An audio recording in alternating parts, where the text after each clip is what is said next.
Look at that strange thing. A cowboy mocked the farm pony. See what the widow did next.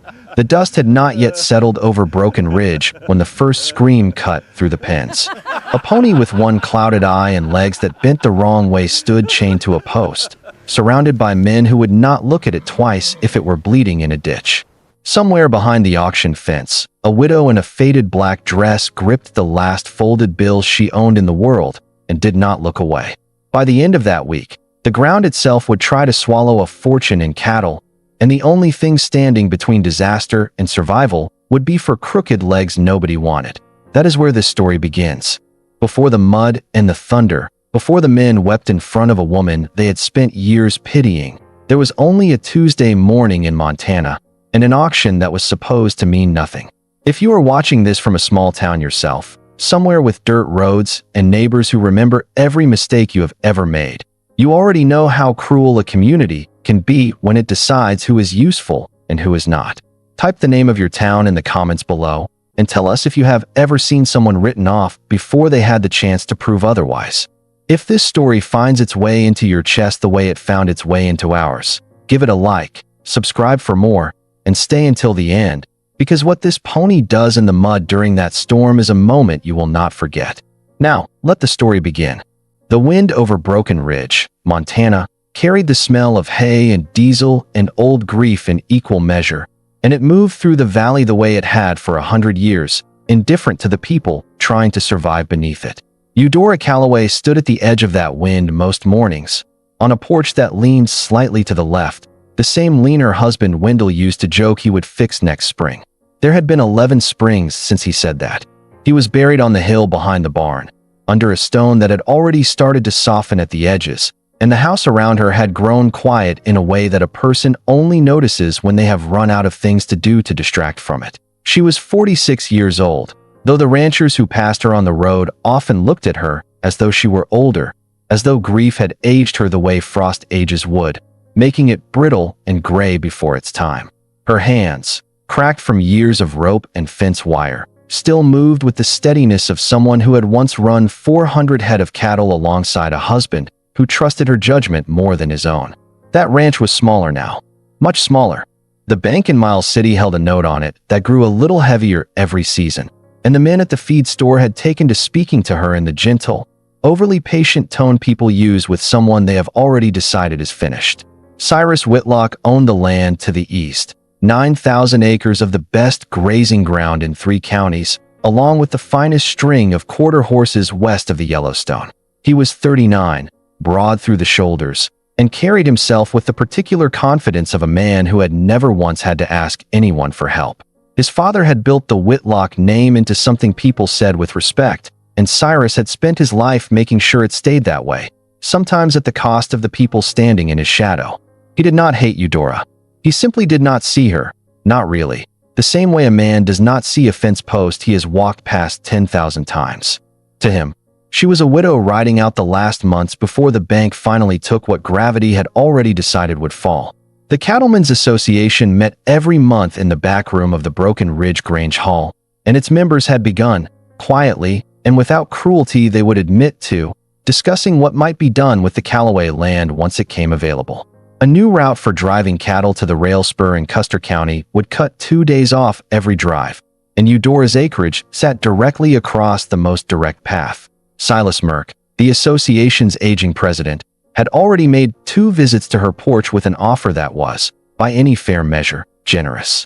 She had turned him down both times, and both times he had left with the same tight, patient smile of a man certain that time would do the persuading for him. It was against this backdrop, 3 days before the auction, that Eudora counted the money in the tin box beneath her floorboard for the 4th time that week, $412.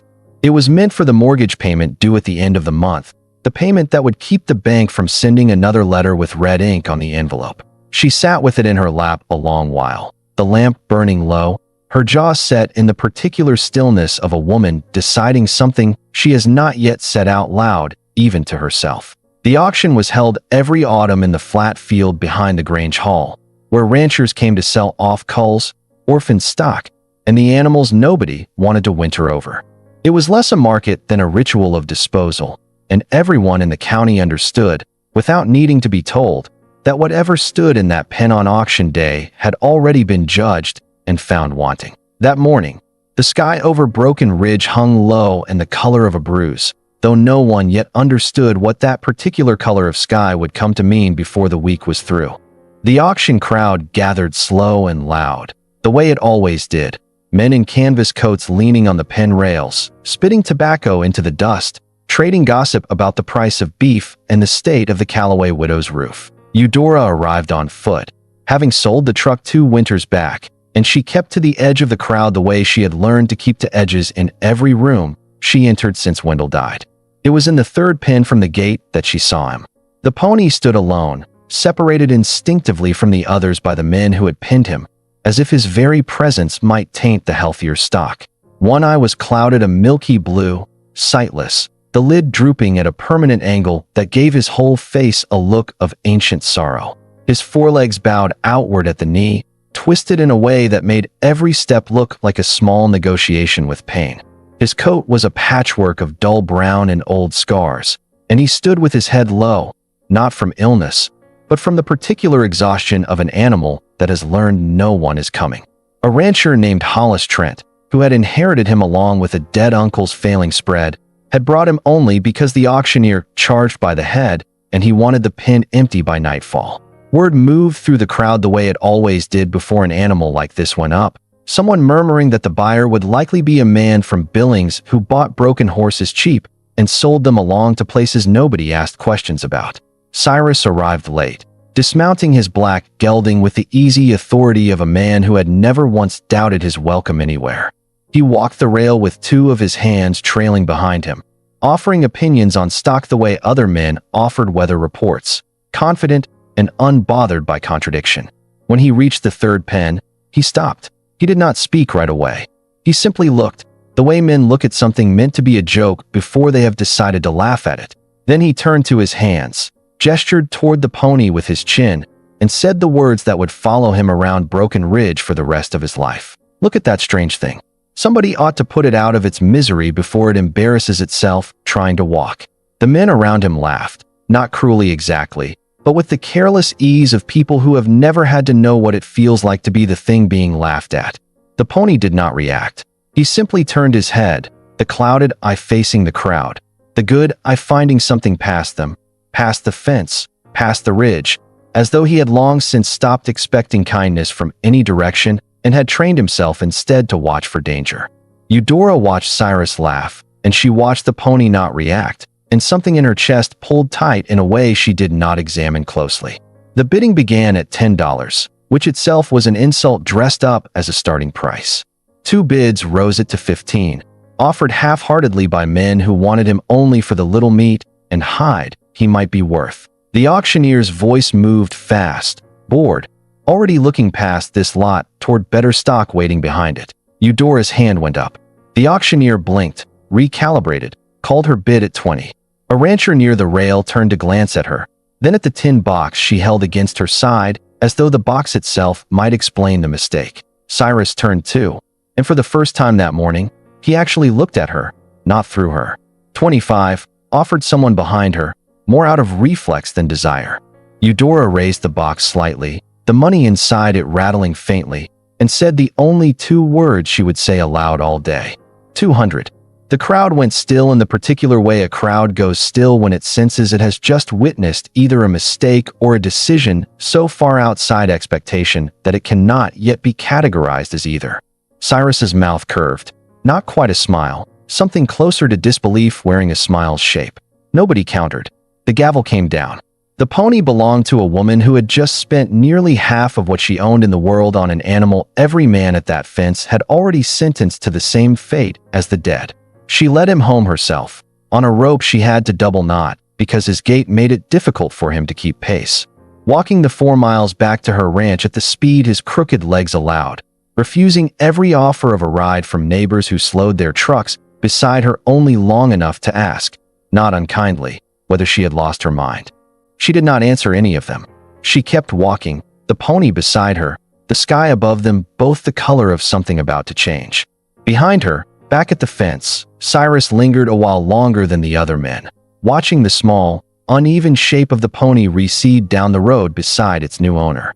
He said nothing further about it to his hands, though one of them noted, quietly, that it was the first time in a good long while that Cyrus Whitlock had been left without a joke to finish. He mounted his gelding and rode home in a silence he did not examine, the kind of silence a man rides through without ever quite admitting that something in him has been unsettled. That night, she named him Bramble, for the thorny, low-growing thing that survives where nothing else will, and she did not yet know that within 4 days, every soul in that county would remember the name.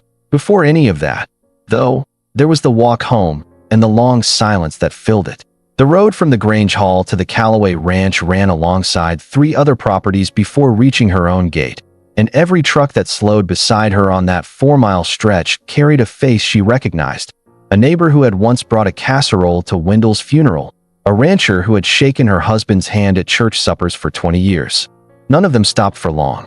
They rolled their windows down just enough to offer a word of concern dressed as advice, and then rolled them back up and drove on, leaving her with the pony and the wind and the long gray light sliding down toward evening. She thought, more than once during that walk, of the mortgage payment she no longer had the money for, of the letter that would come from the bank in a few weeks demanding an explanation she did not yet have, of the particular shame of standing in front of a teller and admitting that she had spent the payment on an animal 3 men at the auction had called worthless within earshot of the entire county. She did not turn back. Whatever had moved her hand upward at that auction had not asked her permission, and she had learned, somewhere in the 11 years since Wendell's death, not to argue with the parts of herself that acted before her mind caught up to explain why. Bramble limped the entire distance without complaint, though complaint would have been forgivable in an animal carrying legs built the way his were. He stopped twice to rest, standing with his head low and his sides heaving, and both times Eudora simply stood beside him and waited, offering nothing but her presence, until he found the will to continue on his own. By the time they reached her gate, the last color had drained from the sky, and the porch light Wendell had installed years before, the one that still worked despite everything else on the place that had slowly stopped, cast a small yellow circle over the dirt yard. She led Bramble to the paddock behind the barn, latched the gate, and stood there a long while in the cold, watching him lower himself carefully into the straw she had laid out that morning, before she herself had known she would need it for anything. She did not sleep well that night. She sat at the kitchen table with the tin box empty in front of her, running her thumb along its edges, and somewhere past midnight she allowed herself, for the first time since the funeral, to cry without trying to stop it, though she could not have said, if anyone had asked her, whether the tears were for the money she had spent or the years she had spent alone or the strange, stubborn hope that had lodged itself in her chest the moment she raised her hand at that fence. The first week was not gentle. Bramble would not eat from her hand for 3 full days, backing into the corner of the small paddock behind her barn each time she approached, his head lowered, the clouded eye tracking her more than the working one, as if the damaged eye had somehow become the one he trusted to warn him of harm. Eudora did not push. She had learned patience the hard way, in the 11 years since Wendell's funeral, in the long silent evenings when patience was the only companion the house offered her. She sat outside the paddock rail each evening with a bucket of oats beside her, not looking at him directly, letting the wind and the settling dark do the work that words could not.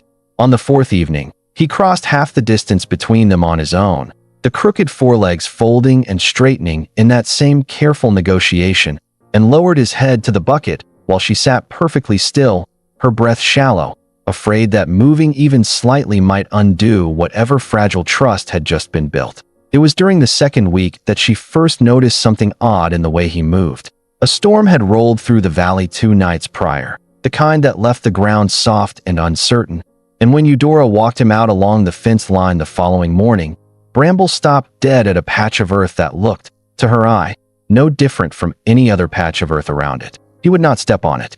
He circled it, ears pinned forward, nostrils working, and when she finally led him around instead of through, the ground where he had refused to walk gave way an hour later beneath the weight of a fence post she was trying to reset, revealing a hollow undercut carved out by runoff, deep enough to have snapped a leg had anyone stepped on it unaware.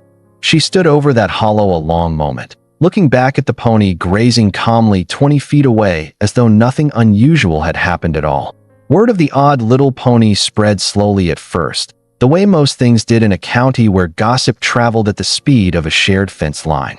It reached the feed store, where old Ansel Whitfield, who had been shoeing horses in Broken Ridge for 40 years, mentioned to a customer that he had once known a mare on his father's ranch who could feel weather in her hooves before it arrived. And maybe the widow's pony had something similar in him, some old instinct bred deep and rare, the kind that shows up in an animal nobody was watching for greatness. Eudora did not put much stock in it herself. She simply noticed. She noticed that Bramble grew agitated hours before the sky changed.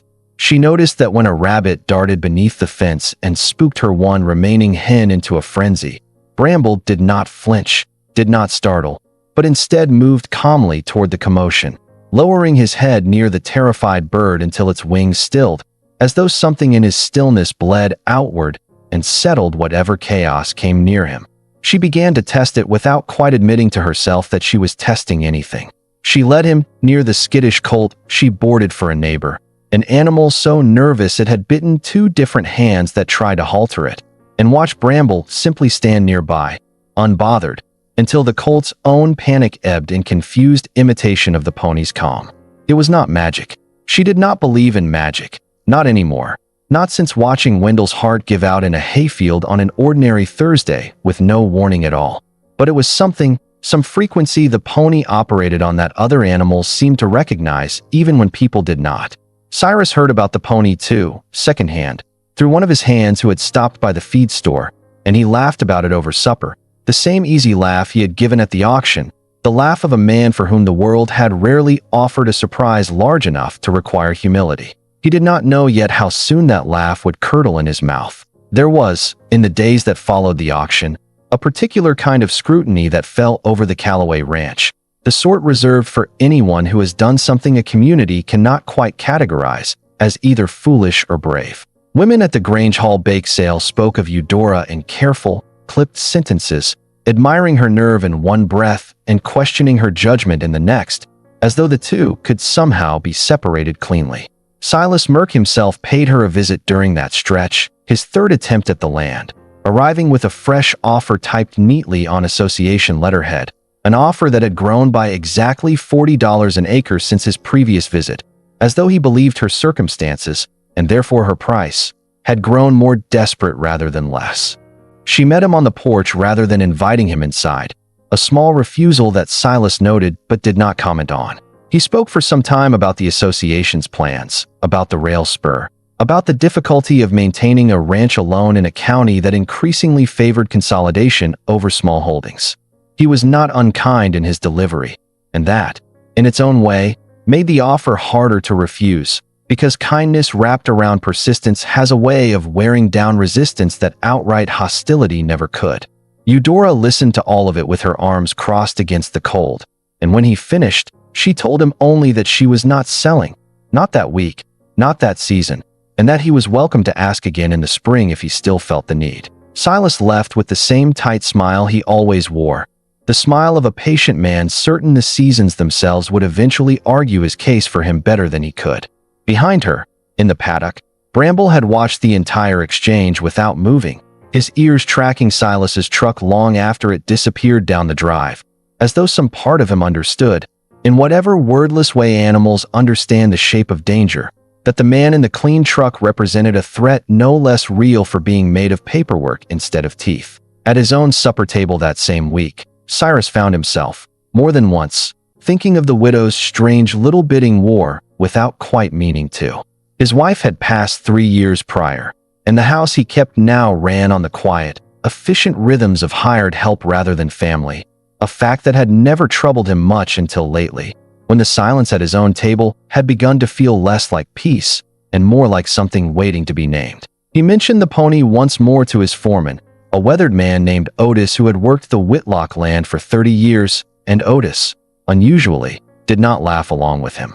Otis simply said that his own grandfather used to claim the ugliest animal in any herd was often the one still standing after the rest had gone, and that a man ought to be careful mistaking strangeness for weakness.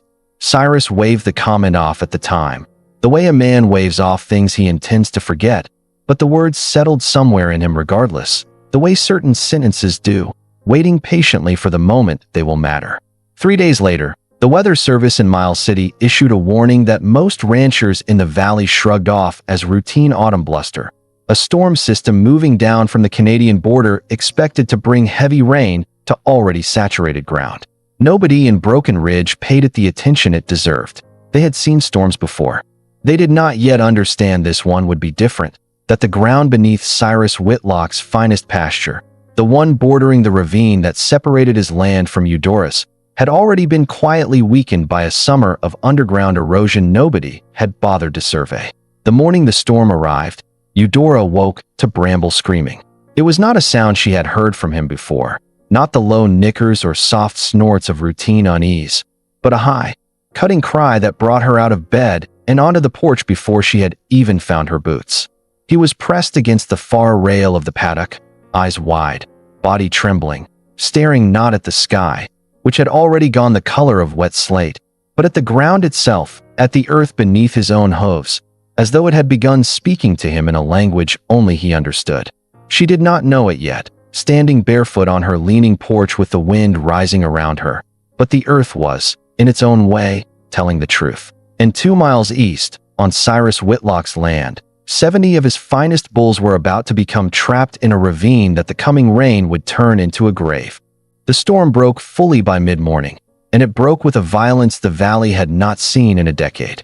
Rain fell in sheets thick enough to blur the ridge line from Eudora's porch entirely, and the wind carried with it the particular smell of saturated earth beginning to fail, a smell old ranchers know without needing to name it. Somewhere beneath that rain, the underground erosion that had gone unnoticed all summer finally gave way, and a slow collapse began working its way through the soil beneath Cyrus's eastern pasture, the ground sinking in stages too gradual to see and too fast to stop. The bulls, 70 head of prize breeding stock worth more than most ranches in the county combined, had been moved to that pasture only the week before, grazing near the mouth of a ravine that had always seemed stable, that Cyrus's father and his father before him had used without incident for 3 generations.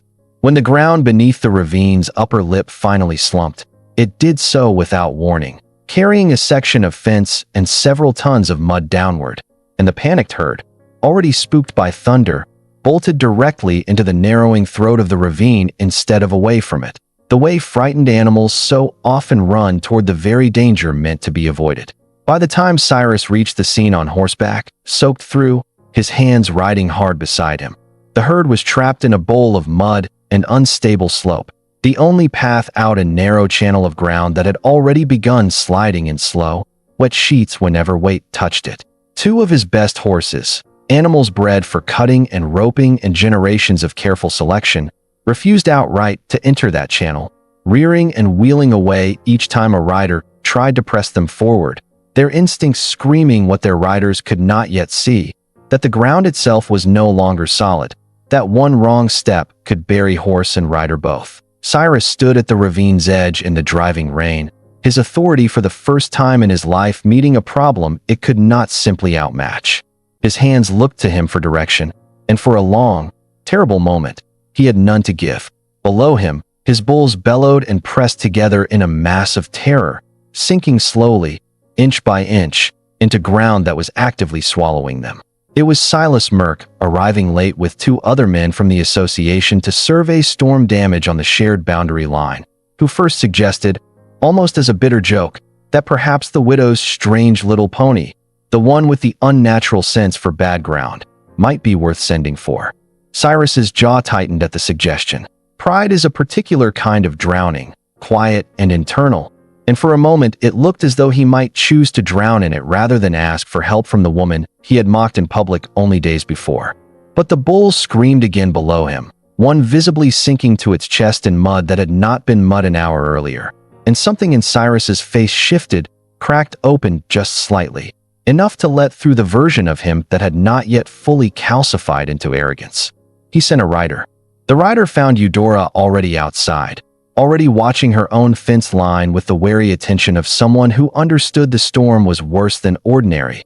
Bramble beside her in the paddock, agitated but not screaming now, his ears swiveling toward the east, as though he had already sensed the disaster unfolding 2 miles off before any messenger arrived to describe it. The rider delivered the message breathlessly. Cyrus's exact words softened only slightly out of some instinct for decency. The bulls were trapped, the ground unstable. No horse on the Whitlock ranch would enter the ravine. And would she please consider, bringing the pony? Eudora stood very still. There was a version of this moment where she said no, where the memory of every laugh directed at Bramble, every insult, every casual cruelty dressed up as humor, rose up and closed her mouth around a refusal that would have been, by any reasonable measure, understandable. Cyrus had called her animal a strange thing unworthy of anything but pity or disposal. He had predicted her ruin to an entire crowd of witnesses. He owed her nothing, and she owed him even less. She looked at Bramble instead. He was watching her, the clouded eye and the good eye both fixed on her face, waiting, the way he always waited, for her to decide something so that he could decide alongside her. She went inside and returned with the harness for her light cart, the one Wendell had built years before for hauling feed across ground too rough for the truck, and she began, without a single word of explanation to the startled rider still sitting his horse in the rain, to prepare her pony for the ravine. The rider asked her, with the particular disbelief of someone watching a decision he cannot understand being made in real time, whether she meant to actually bring him. She tightened the last buckle, looked up at the young man through rain that had already soaked her hair flat against her skull, and said only, "He sees what your horses can't." Then she led Bramble out into the storm, toward the man who had called him worthless, to save the animals of the very neighbor who had humiliated her in front of the whole county. The cart wheels cut deep ruts into the softening road, and twice Eudora had to climb down and lead Bramble by hand through low stretches already running with runoff, her boots filling with cold water, her coat plastered flat against her back. The rider who had brought the message stayed a short distance behind them the entire way, unwilling to ride ahead and unwilling to fall back, caught in the strange gravity of a decision he did not fully understand but recognized as significant.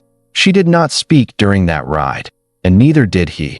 The silence between them filled instead by the drumming of rain against canvas and the labored, uneven rhythm of the pony's crooked gait against the mud. Somewhere in that silence, Eudora allowed herself to think, briefly and without indulgence, of the many mornings she had woken in that same house alone, certain that whatever use she once had in this valley had ended the same day Wendell's heart did. She did not examine the thought long. There was no room for it now, not with the rain rising and the ravine waiting somewhere ahead of them, swallowing a fortune in cattle 1 inch at a time. By the time the ranch buildings of the Whitlock spread came into view through the gray curtain of rain, the sound of the trapped herd had already begun to carry across the wind, a low, constant bellow of distress that seemed to rise directly out of the ground itself, as though the earth had found its own voice to describe what it was doing to the animals trapped inside it. The ravine, when Eudora arrived, looked like something out of an old flood story, a wound in the earth filling slowly with mud the consistency of wet cement, the bulls crowded together in its lowest point, some already sunk to their bellies, bellowing in a chorus that carried up over the wind. Cyrus stood at the rim with his hands, all of them soaked and helpless, watching his life's work sink in front of him. He turned when he heard the cart wheels, and whatever he had expected to see, it was not this. A widow in a soaked black coat, her jaw set, leading a crooked-legged pony toward the one place every trained horse on his ranch had refused to go. He did not laugh this time. He did not have it in him. Eudora did not wait for permission or ceremony. She unhitched Bramble from the cart itself, deciding in the last moment that his own instincts, unencumbered by the extra weight and awkward geometry of a wagon, would serve them better than her original plan, and she looped a long lead rope from his halter instead, keeping herself just behind his shoulder, letting him choose the path while she followed rather than led. Bramble hesitated at the rim of the ravine only once, his nostrils working, his weight shifting back onto his haunches in a moment that looked, to the men watching, exactly like the fear their own horses had already shown. Cyrus's face, for that single second, betrayed something close to relief, an ugly, private relief that the pony would refuse to and prove the world had been right about him all along. Then Bramble stepped forward. He did not move in a straight line. He moved in a slow, deliberate weave, testing each patch of ground with a single hoof before committing his weight, retreating twice from places that looked, to the human eye, identical to the ground on either side of them, but that some deeper sense told him were hollow beneath the surface. Eudora followed his exact path, step for step, refusing to deviate even when her own instinct screamed that a more direct route would be faster. The mud pulled at both of them, thick and cold, rising past the pony's crooked knees, past Eudora's boots, and still Bramble pressed on, guiding them both along a narrow, invisible seam of stable ground that curved through the ravine like a path only he could see. Above them, on the rim, Cyrus watched in a silence that had gone entirely out of him, the silence of a man watching every assumption he had built his life on come apart in real time. Reaching the trapped herd took nearly 40 minutes of that slow, careful weaving, 40 minutes in which the rain never once let up, in which the ground beneath the bulls continued its patient, silent collapse. When Bramble finally reached the edge of the herd, he did not startle them further the way a strange horse might have.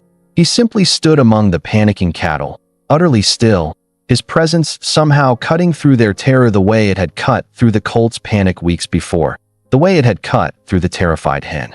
One by one, the bulls nearest him began to quiet, their thrashing easing into something closer to trembling stillness. Enough stillness that Eudora, working alongside two of Cyrus's hands who had finally found the courage to wade in behind her, could begin looping ropes around the animals nearest the stable seam of ground Bramble had found. It was slow work, brutal work, mud-soaked and freezing. Every animal pulled free, representing minutes stolen from a clock that none of them could see, but all of them could feel ticking downward. Bramble stood at the center of it for over an hour, unmoving despite his own exhaustion beginning to show in the trembling of his crooked legs, a living anchor of calm in the middle of chaos, while one bull after another was hauled, driven, and coaxed back along the narrow safe path toward solid ground. Cyrus himself waded into the mud partway through that long hour, unable any longer to simply stand at the rim and watch, though his presence in the ravine did little beyond adding another pair of hands to the ropes. He worked alongside his own men without giving orders now, following instead the quiet, wordless rhythm Eudora had established, a rhythm built entirely around the pony's pace rather than any man's impatience. More than once, he found himself watching Bramble instead of the cattle, studying the way the animal held perfectly still amid chaos, the way his damaged legs bore weight, without complaint despite hours of standing in cold mud, and something in that study began, slowly, to dismantle the certainty he had carried into the ravine that morning. There is a particular humility that settles into a man only when he watches something he dismissed perform a task his own resources could not accomplish, and Cyrus felt the first edges of it there in the mud, though he would not have called it humility at the time. He would only have said, if anyone had asked him in that moment, that he had misjudged the pony's legs and left the rest of what he was feeling unspoken, the way men in that valley so often left the largest things unspoken until circumstance forced them into the open. It was during the 63rd animal, with only 7 bulls remaining, that the ground beneath Bramble himself began, finally, to give. It happened without warning, the way the ground always seems to fail precisely when exhaustion has stripped away the last of anyone's vigilance. A section of the seam Bramble had followed and guarded for over an hour, weakened now by the sheer volume of mud and hooves that had crossed it, sank suddenly beneath his hindquarters, and the pony went down hard, his back legs plunging into mud that closed around them like something alive and hungry. Eudora's scream tore through the rain before she had even fully processed what she was seeing. She was at his side within seconds, mud soaking her to the chest, her hands gripping his halter as he thrashed, his crooked forelegs scrabbling for purchase on ground that offered none, his clouded eye rolling white with a terror she had never once seen in him, not even on the day she carried him home from the auction. Cyrus was already moving before he had decided to move, sliding down the churned slope of the ravine with 2 of his hands close behind, abandoning every last trace of the distance he had maintained all morning. He reached Eudora's side and threw himself into the mud beside the struggling pony, his hands finding purchase beneath Bramble's chest, shouting instructions to his men in a voice that had entirely lost its usual command, replaced by something raw and urgent that none of them had heard from him before. Eudora worked at the halter and the rope, trying to guide rather than force, aware that panic in an animal already sinking could drown him faster than the mud itself. She spoke to him in a low, steady voice, the words themselves meaningless, a string of nothing meant only to give him something solid to hold onto through sound since the ground had betrayed him. Bramble's struggling eased, not because the danger had lessened, but because something in her voice reached whatever deep, wordless part of him had always listened for her. Cyrus's men worked ropes beneath the pony's hindquarters, the mud fighting every inch of leverage they tried to gain, the rain making every surface slick and uncertain. For nearly 10 minutes that felt considerably longer to everyone standing in that ravine, it was not at all clear whether the ground would release him or claim him entirely. Twice the rope slipped in the mud-slicked hands of Cyrus's men, and twice Eudora refused to let go of the halter even as the strain threatened to pull her forward into the same collapsing ground that held the pony, her knuckles white, her voice never once rising to match the panic tightening in her chest.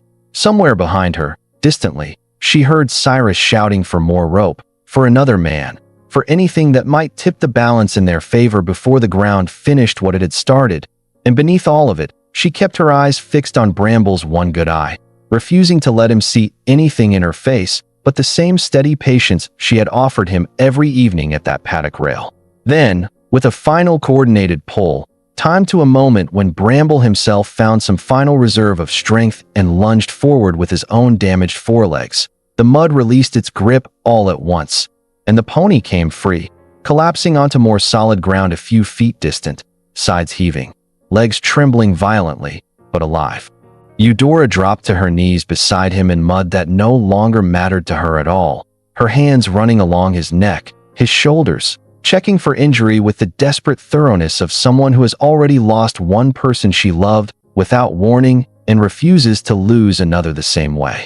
Bramble's breath came in ragged heaves, but as good I found her face, and something in the exhausted stillness of him told her, more clearly than words ever could, that he had chosen to survive. The remaining 7 bulls were brought out over the following hour by the men themselves, working now with a courage borrowed directly from what they had just watched a small, broken pony do without complaint or hesitation.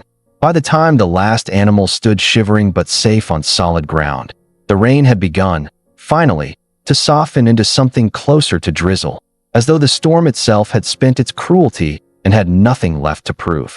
Cyrus knelt in the mud beside Bramble for a long moment after the work was done, his hands, the same hands that had gestured dismissively at this animal only days before, now resting gently against the pony's heaving side.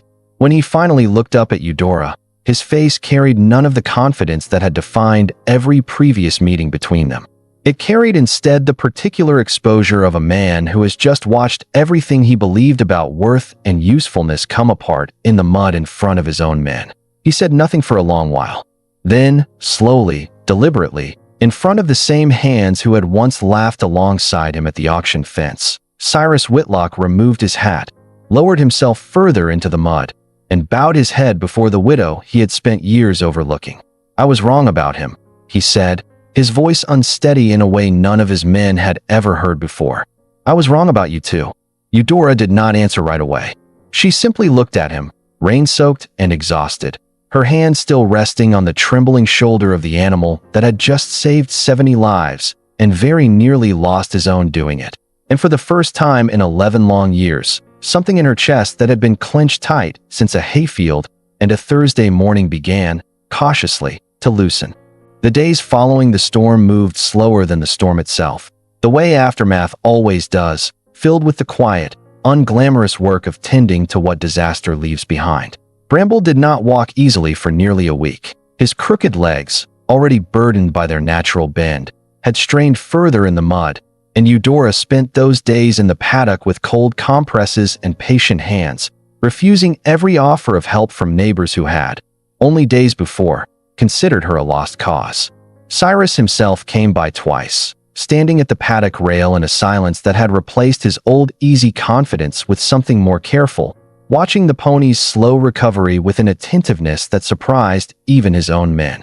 The Cattlemen's Association did not let the matter rest quietly. However, word had reached them, distorted through several retellings, that Eudora had crossed onto Whitlock land without formal permission during the rescue, and Silas Merck, ever protective of procedure even when procedure had nearly cost 70 bulls their lives, raised the matter at the following week's meeting as a potential liability the association could not simply ignore, particularly given the ongoing question of the Callaway acreage and its place in their expansion plans. It was Cyrus who stood before the assembled ranchers that evening, still carrying the particular stiffness of a man unaccustomed to defending someone rather than dismissing them. He did not raise his voice. He simply stated, plainly, that the widow Callaway and her pony had saved his herd and very likely spared his ranch from a loss that would have crippled it for years, and that any man in that room who wished to argue a technicality of boundary lines could take the matter up with him directly. The room went quiet in the particular way rooms go quiet when a man's reputation shifts too fast for the people around him to keep pace with it. Cyrus did more than silence the objection. In the weeks that followed, he personally assumed the remaining balance on Eudora's mortgage, framing it not as charity, a word he seemed to understand she would never accept, but as fair payment for services rendered, a debt owed for a herd saved. He proposed further, in a conversation held at her kitchen table over coffee neither of them drank much of, a lasting partnership between their two ranches, one in which the rehabilitation of injured, discarded, and unwanted animals, the ones nobody else wanted to give a second look, would find a permanent home on her land, funded in part by his own considerable resources. Eudora listened to the proposal with the same careful stillness she brought to everything since Wendell's death, and when she finally answered, it was not with gratitude exactly, but with something steadier, something closer to the recognition of an equal. She said yes. Not everyone in Broken Ridge accepted the shift easily. Silas Merck, in particular, took the news of Cyrus's intervention as a personal affront, muttering to the other association members that a single storm did not erase years of sound business planning, that sentiment was a poor substitute for progress. He raised the matter of the rail spur route once more at the following meeting, only to find that Cyrus, whose land the association needed far more than Eudora's, had quietly withdrawn his support for the expansion entirely, informing the room in a voice that had lost none of its old authority, even if it had gained something new beneath it, that the widow's fence line would remain exactly where it stood for as long as she wished it to. The meeting ended earlier than usual that evening, and Silas did not return to the Callaway porch again that year. There were smaller changes too, the kind that never made it into any meeting minutes, but mattered all the same. The women who had once spoken of Eudora in careful, clipped sentences at the bake sale began instead to ask after her directly, bringing preserves and bread to her door in the weeks after the storm, sitting with her at her own kitchen table in a way none of them had managed since Wendell's funeral. Grief, Eudora had learned long ago, tends to isolate a person more thoroughly than any single insult ever could, and it was strange to feel that isolation loosened not because of anything she had said, but because of what a battered, crooked pony had done in the mud while the whole county watched. She paid off the remaining sliver of the mortgage that Cyrus's contribution had not already covered within the month, using money earned, for the first time in years, from boarding fees paid by neighbors who now wanted their own difficult animals gentled the way Bramble had been gentled, patiently and without force. It was not a fortune. It did not need to be. It was simply proof, folded neatly into a bank ledger, that the ranch would stand another season, and likely the season after that. She kept the tin box beneath the floorboard even after it was no longer needed for hiding anything, and some evenings she still opened it out of habit, running her fingers along its empty corners the way a person touches an old scar, not out of pain any longer, but out of a quiet need to remember exactly how close the whole of it had come to going the other way. Winter came to Broken Ridge the way it always did, hard and early, but the ranch beneath the leaning porch looked different that year than it had in the 11 years since Wendell was buried on the hill behind the barn. New paddocks had gone up along the eastern fence line, built with lumber and labor that Cyrus's men provided without being asked twice, and within them stood the first handful of animals nobody else in the county had wanted: a mare with a ruined hip, a dog too scarred to trust easily, a goat born with legs that would never quite hold him steady. Bramble moved among them each morning with the same quiet authority he had shown in the ravine, no longer alone in his strangeness, but instead something closer to an elder among his own kind of misfit. Cyrus visited often, and the town noticed, the way small towns always notice, that his visits had less to do with cattle business and more to do with the particular ease that had grown between him and the widow he had once mocked in public. Neither of them rushed toward naming what had grown there. Some things, they both seemed to understand without saying, needed the same patience Bramble had required in those first silent evenings at the paddock rail. The clouded eye never healed, and the crooked legs never straightened, and Bramble carried both, always, as a visible record of everything the world had once decided he could not be. But he walked those paddocks each morning with a steadiness that had nothing to do with symmetry, greeting each new broken creature that arrived at Eudora's gate the way he had once greeted a trembling colt and a panicked hen, offering them, without a single word spoken in any language humans could measure, the same thing he had once needed himself. Proof that being overlooked is not the same as being without worth. There were mornings still, even that winter, when Eudora woke before dawn and lay a long while in the dark, listening to the wind move across the roof the way it always had, and felt the old ache of the empty half of the bed beside her, an ache that no pony, no partnership, no restored ledger would ever fully erase. Some losses do not close. They simply learn to sit beside a person more quietly, making room, over time, for other things to grow up around them. She had made a kind of peace with that arrangement.